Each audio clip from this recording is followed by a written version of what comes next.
പരിശുദ്ധ നൊയമ്പിന്റെ 16-ാം ദിവസത്തിൽ നാം പ്രവേശിച്ചിരിക്കുകയാണല്ലോ.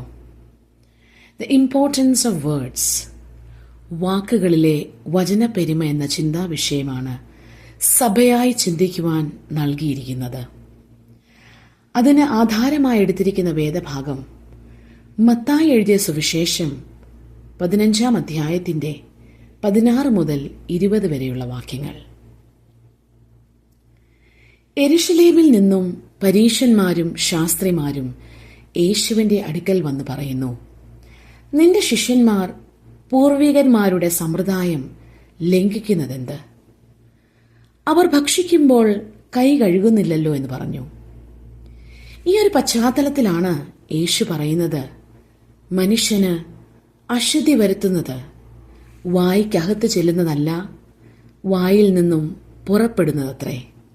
അത് മനുഷ്യനെ അശുദ്ധമാക്കുന്നു.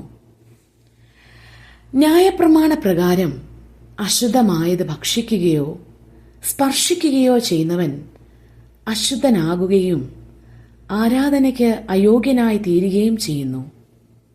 യേശു അത് തിരുത്തി.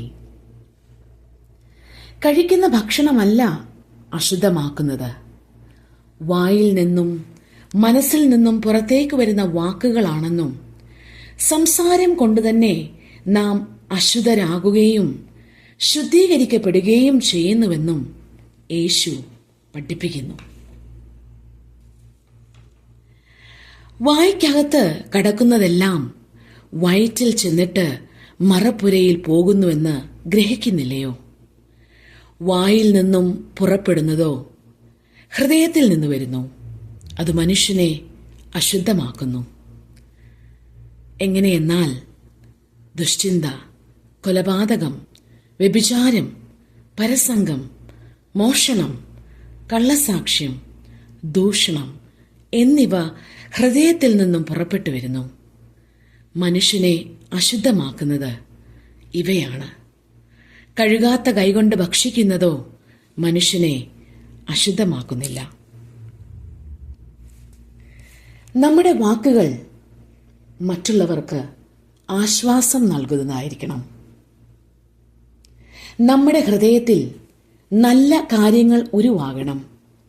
എങ്കിൽ മാത്രമേ പുറത്തേക്ക് വരുന്ന വാക്കുകൾക്ക് മധുരമുണ്ടാകുകയുള്ളൂ. നാവിനെ നിയന്ത്രിക്കുകയും സൂക്ഷിച്ച് ഉപയോഗിക്കുകയും ചെയ്തില്ലെങ്കിൽ അത് വലിയ നാശം വിതയ്ക്കുമെന്നുള്ള മുന്നറിയിപ്പാണ് യാക്കോബ് എഴുതിയ ലേഖനം 3-ാം അധ്യായത്തിൽ എഴുതിയിരിക്കുന്നത്. ഒരു വായിൽ നിന്നും തന്നെ സ്തോത്രവും ശാപവും പുറപ്പെടുന്നു. ഇങ്ങനെ ആയിരിക്കുന്നത് യോഗ്യമല്ല. ഈ നോമ്പ് കാലത്ത് നമ്മുടെ ഹൃദയശുദ്ധിക്കായി പ്രാർത്ഥിക്കാം. ഫ്രാൻസിസ് മാർപ്പാപ്പയുടെ ഒരു കുറിപ്പ് വായിച്ചു കൊള്ളട്ടെ. പരിശുദ്ധ വാരത്തിൽ നിങ്ങൾക്ക് ഇഷ്ടമുള്ളത് കഴിക്കൂ. ബലി വയറ്റിലല്ല, ഹൃദയത്തിലാണ്. ആളുകൾ മാംസം കഴിക്കുന്നത് ഒഴിവാക്കുന്നു, പക്ഷേ അവർ സഹോദരങ്ങളോടോ ബന്ധുക്കളോടോ സംസാരിക്കുന്നില്ല. അവർ മാതാപിതാക്കളെ സന്ദർശിക്കുന്നില്ല, കുട്ടികളെ പരിപാലിക്കുന്നില്ല. അവർ ഭക്ഷണം ഏറ്റവും ആവശ്യമുള്ളവരുമായി പങ്കിടുന്നില്ല.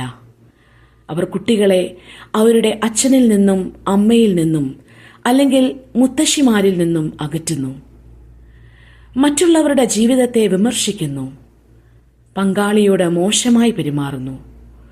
ഒരു മീൻ കഷണം നിങ്ങളെ ഒരു വിശുദ്ധനാക്കാത്തതുപോലെ മാംസം നിങ്ങളെ ഒരു മോശം വ്യക്തിയാക്കുന്നില്ല. മറ്റുള്ളവർക്ക് നന്മ ചെയ്തുകൊണ്ട് ദൈവവുമായി നല്ല ബന്ധം തേടുന്നതാണ് നല്ലത്. നമുക്ക് അഹങ്കാരം കുറയ്ക്കുകയും ഹൃദയത്തിൽ കൂടുതൽ എളിമയുള്ളവരാകുകയും ചെയ്യാം. നമ്മുടെ ഹൃദയചിന്തകളെയും ശുദ്ധീകരിക്കുവാൻ പ്രാർത്ഥിക്കാം. ഈ വചനങ്ങളാൽ ദൈവം നമ്മെ എല്ലാവരെയും അനുഗ്രഹിക്കട്ടെ.